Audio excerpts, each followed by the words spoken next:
Eh, andito tayo ngayon sa kanilang dalawa. I'm with them. Kasi maggawa sila ng maha. Una namin nilagay ay yung corn starch. Pagkatapos ay yung sugar. Okay. Next will be the Susan bake. Yeah. The corn. Hindi Okay. siya uubusin sapagkat magagamit pa ito sa ibang lutuan. Next. Okay. Next will be the Alaska or the evaporada. Okay.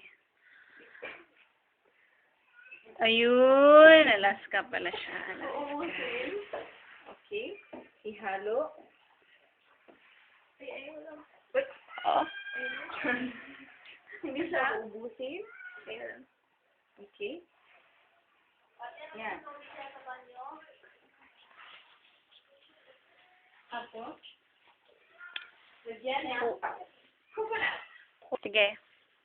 Next will be the coconut milk. Okay lang lang siya.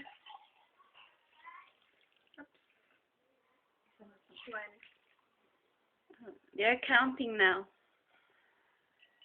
Kailangan 7, di ba? Hindi ako mahilig sa math. No. Di siya maigi. Yeah, I told you guys. 3.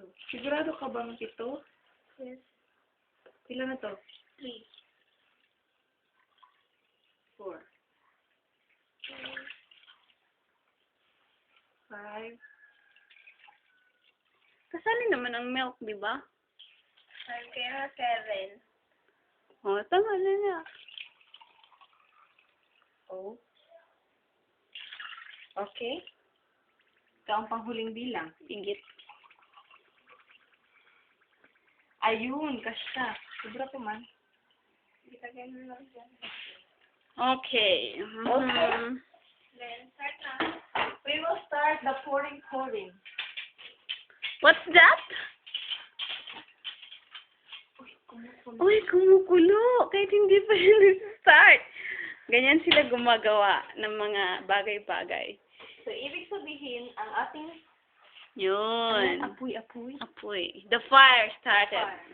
Yes. Tapos, Haluin mo lang. Maghintay na lang kami ng mga 5 minutes?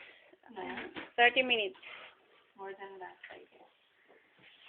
And then, ang susunod nating ipakita ay pag nasa lalagyan na siya. Okay. Kasi siya ay magiging malapot sa dating ng tamang oras. Okay, ito nga pala si Milog. Isa siyang, ano nga yung course mo? CLE. Student. Student. Yeah. Mag-graduate na siya this coming next year. At ito naman si